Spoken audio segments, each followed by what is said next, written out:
Ada pendahuluan. Setiap manusia itu pasti mengalami kematian, dan kematian itu tidak ada yang bisa menghindarinya atau mendahulunya. Ada dalam Quran surat Yunus ayat 49, A'udzubillahi minasyaitonirrajim, Bismillahirrahmanirrahim. Qul amliku li nafsi ad-darra wa la naf'a illa ma syaa Allah. Likulli ummatin ajal, idza jaa ajaluhum fala yastakhiruna sa'atan wa la yastaqdimun. Yang artinya, apabila telah datang ajal mereka, maka mereka tidak dapat memundurkan barang sesaat pun, atau tidak pula juga dapat mendahulukannya. Jadi, kalau Allah telah memberikan ajal kepada seseorang, nggak ada seorang pun yang bisa mendahulukannya atau menghindarinya gitu. Selanjutnya, kewajiban mengurus jenazah.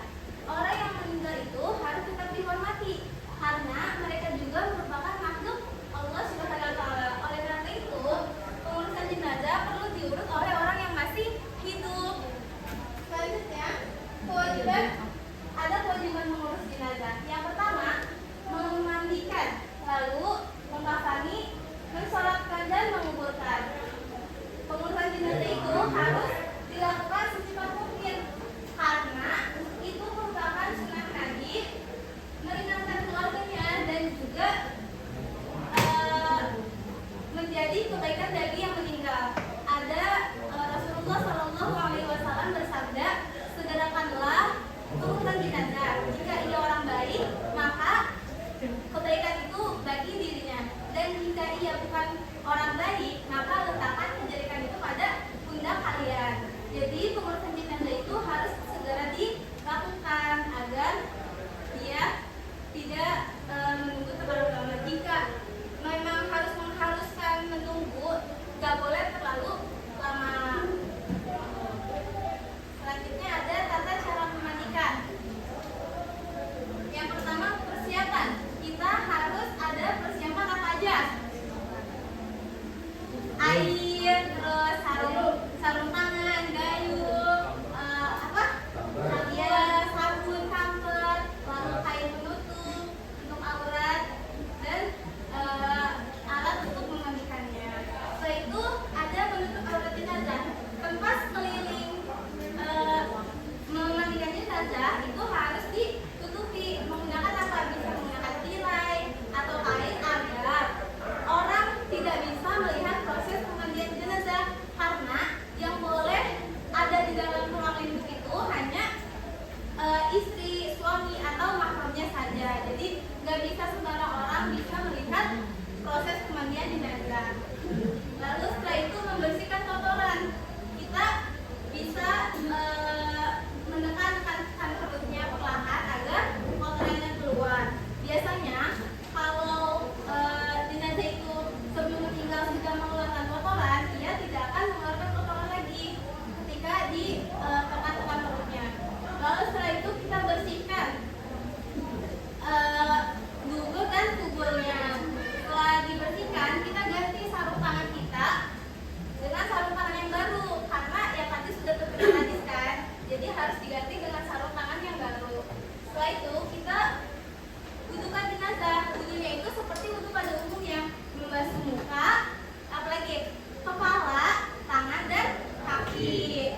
Setelah diwudukan, itu dimandikan menggunakan sabun, air. Nah, siraman pertama itu mulai dari sebelah kanan ke kiri, selalu disabunin badannya, dan ketika mau membasuh belakangnya kita harus dengan hati-hati, lembut, karena jenazah itu harus dilakukan dihormati juga gitu.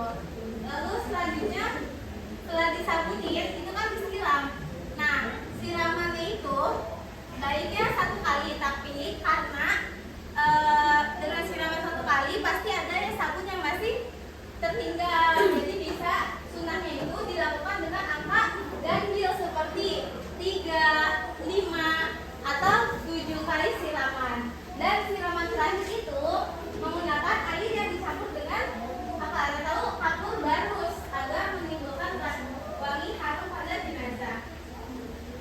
Setelah itu, setelah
biasanya apa kain batik ya, kain penutup aurat yang pertama itu kita ambil terlebih dahulu, baru setelah itu kita menutup kain penutup mulai dari sebelah kiri ke kanan. Dari kiri itu kainnya diselip-selipan ke badan sebelah kanannya, lalu setelah itu baru ke sebelah dari kanan ke sebelah kiri dirapikan lalu diikat. Nah, ikat jenazah itu ada bisa 5 tali atau 3 tali. Kalau 5 tali itu dari kaki, pinggang, dada dan di atas kepala seperti itu. Nah, lalu tahapan terakhir itu ada bisa jenazah bisa disolatkan. Ini ada videonya. Lalu bedanya apa sama jenazah laki-laki? Kalau jenazah laki-laki berapa kain kafan? 3. Ya, bedanya jenazah laki-laki itu 3 kain kafan, selebihnya sama prosesnya. Kalau laki-laki seperti ini.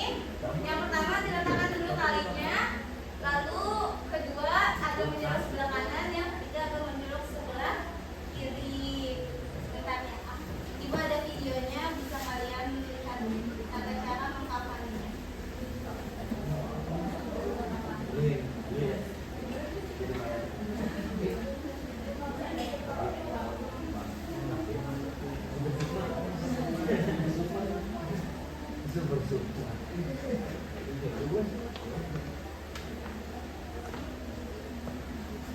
Bentar ya, maaf sebentar.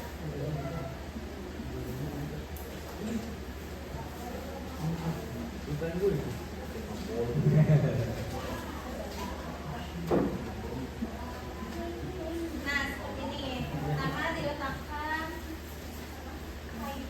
tali pengikat.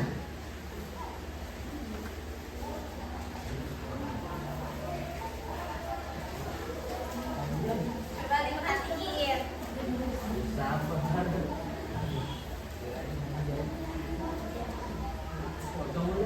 Ini untuk jenazah perempuan menggunakan 5 helai kain kafan.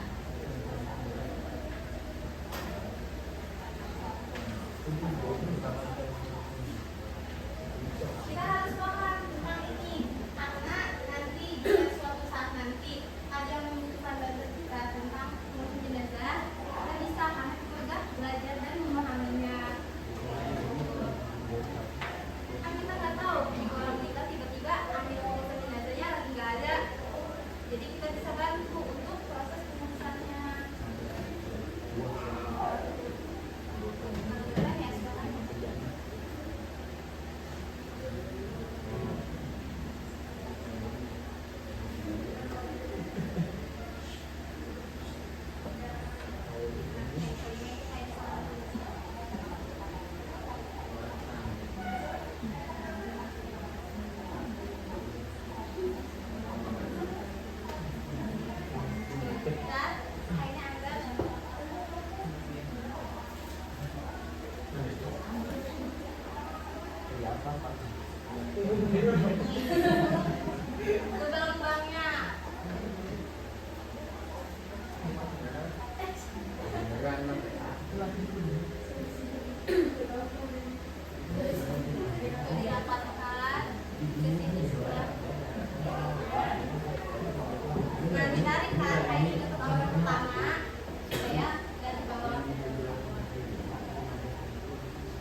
Dan takbir keempat itu membaca doa lagi dan salam. Allahumma la tahrimna ajrahu wa la taftinna ba'dahu waghfir lana wa lahu. Kalau untuk perempuan apa? Allahumma ighfir la tahrimna ajraha wa la taftinna ba'daha waghfir lana wa laha.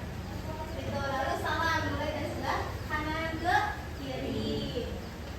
Setelah itu kita menguburkan jenazah.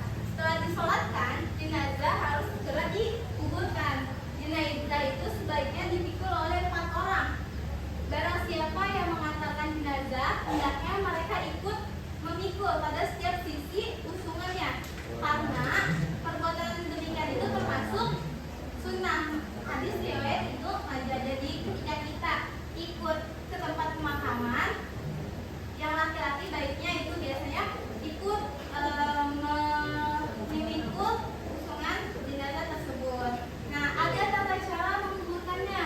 Yang pertama itu kita siapkan liang kubur terlebih dahulu, liang lahat.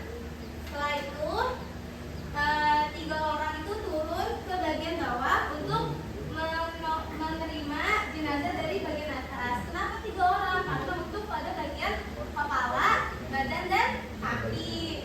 Setelah itu jenazah diangkat pelan-pelan oleh orang yang di atas. Harus dengan hati-hati juga, karena jenazah itu harus dilakukan dengan lembut walaupun dia sudah meninggal. Coba baca yang keempat. Siapa yang mau bantu? Kiblat beri penjaga tanah agar posisi jenazah tetap miliknya. Nah, kita letakkan menghadap kiblat dan beri penyangga posisi jenazah tetap miring. Jadi badannya di belakang badannya kan dia menghadap kiblat. Nah, kita beri penyangga agar dengan tanah agar badannya itu tidak berbalik lagi. Lalu selanjutnya itu pipi kanan jenazah ditempelkan ke tanah.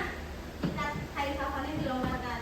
Kita buka ikatan pada bagian kepala agar pipinya itu terkena tanah. Setelah itu tutup liang kubur dengan dengan papan sampai selesai, tingkat sedikit tanah dari bagian sekitar. Jadi kita tutup dengan papan supaya badan jenazah itu tidak langsung tertimpa oleh tanah. Setelah itu tanah dimasukin gitu, dan tanahnya itu agak sedikit ditinggikan agar tidak sejajar dengan tanah sekitar. Selanjutnya itu beri tanda dengan kayu atau batu. Jadi dia menandakan bahwa ini tuh ada orangnya gitu, ada yang meninggal. Setelah itu kita doakan jenazah dan keluarga yang ditinggalkan. Sebelum kita pulang, kita berdoa dulu, jangan langsung pulang supaya jenazah itu tenang di dalam kuburnya karena kita sudah mendoakannya. Nah, setelah ini kita bikin kelompok ya. Kalian ibu tugaskan untuk mempraktikkan ini tata cara penguburan jenazah. Kita kelompoknya kita bagi 4 kelompok. Ini kan ada 18 orang. Jadi ada yang berlima, 2 kelompok berlima dan 2 kelompok berempat. Yang berlima itu untuk mensolatkan dan menguburkan. Nah, sekarang ini nih dari sini 1, 2, 3, 4. Tuh diskusikan dulu masing-masing gimana konsep yang kalian mau bikin praktek tata cara penguburan jenazah ini. Boleh diskusi masing-masing dulu sama teman kelompoknya. Nanti kalian di videokan ya, dalam bentuk video dikumpulinnya. Boleh diskusikan masing-masing dulu. 5, setelah nih 1, 2, 3, 30 sama yang ini. Boleh? Gimana? Nggak bisa gabung aja supaya meringankan.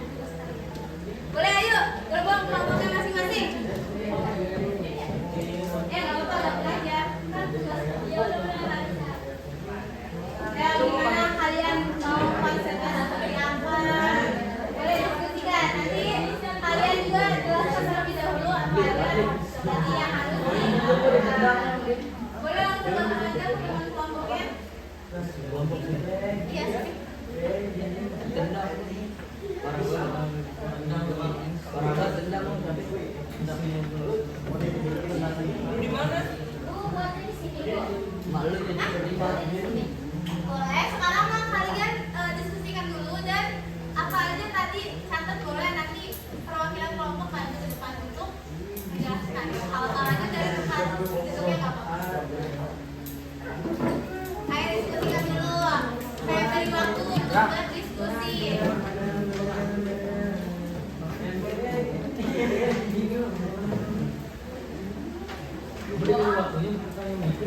HP gue dah. Bang, tolong Bang.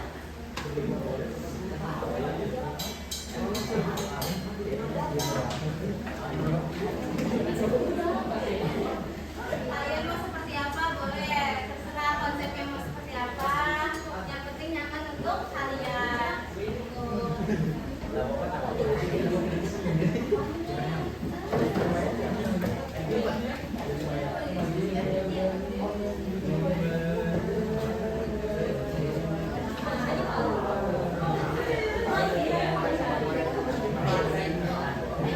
Nih, kalian tulis apa yang kalian pahami dari tadi materi urusan jenazah.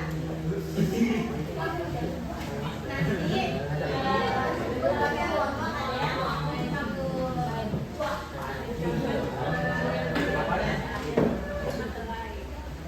yang kalian pahami aja. Jadi apa sih tata caranya kayak gimana? Urutannya seperti apa? Jadi diskusiin dulu ya. Sangat kelompok.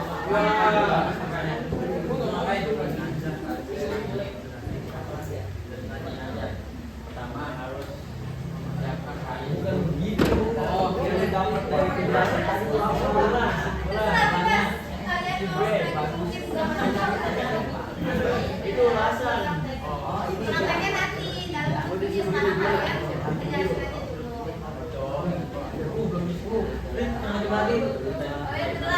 Mau kalian ingat misal tadi apa aja tata cara boleh ditulis atau kalian aja nggak apa-apa.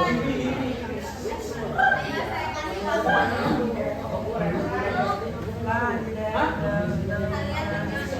Kalian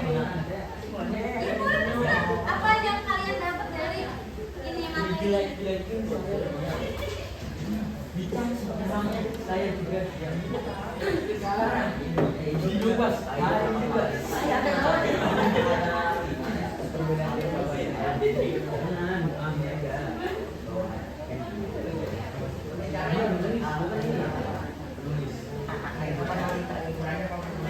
bahwa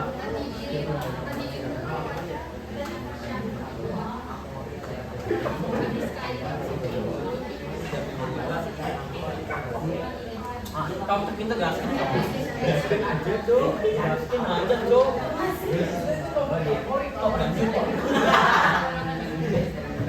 Siapa nih? Lama.